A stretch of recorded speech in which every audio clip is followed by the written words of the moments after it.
Hey everyone, Cameron with Boomer Health Group, and I wanted to use this video to talk about the question that almost everyone that is eligible for VA coverage tends to have, and that is, do I need Medicare if I also get VA benefits?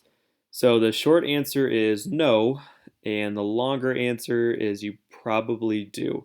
So I'm going to talk about that now, and again, we talked about in the main video for this section that the VA is not Medicare and Medicare is not the VA. They are two totally separate systems, so Medicare does not pay for claims from VA doctors, and the VA will not pay for claims outside of certain circumstances for facilities outside of the VA.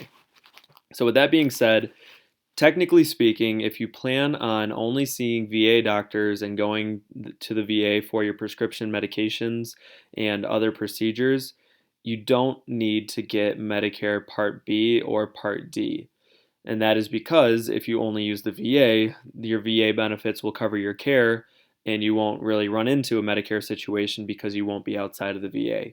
Now, if you want any sort of security or backup to the VA, we definitely recommend that you do get Part B of Medicare.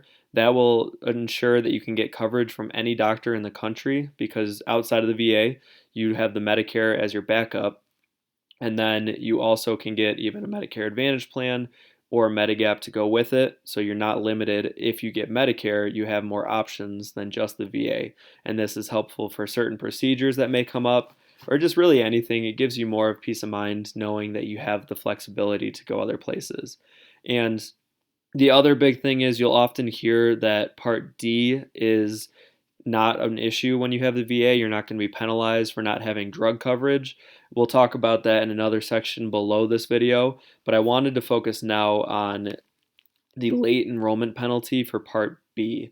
So if you go to our other sections about the late enrollment penalty for Part B, you'll know that if you don't have credible coverage with Medicare and you want to sign up later, past when you're first eligible, you will be penalized, and you can't do that until the general election period because you didn't have credible coverage.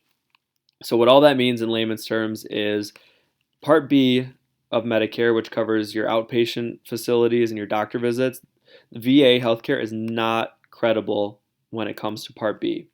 So if you have VA healthcare for a few years and you're already eligible for Medicare, and then all of a sudden something comes up where you do want to get Medicare, there's two things that happen.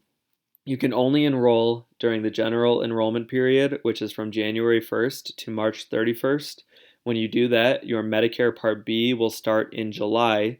And then what will also happen is because the VA health system was not credible for Part B, as in boy, you will also be penalized for the amount of time you did not have Medicare since you were first eligible. So again, you have a limited time you can sign up, and you're also penalized for it later on. So if you're very comfortable with the VA and you plan on staying there forever, it is absolutely something you can do where you do not need Medicare. However, we almost always recommend having Medicare in place.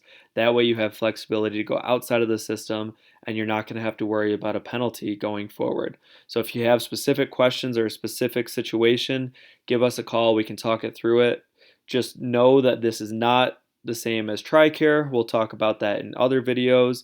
And also this is not the same as Part D as in dog. We will also talk about that in a different video in this section. So again, if you have any questions, I will link directly to this. This is the VA's website, so you can learn a little bit more about the details, and then give us a call if you have questions. But keep watching these videos and we will talk to you later.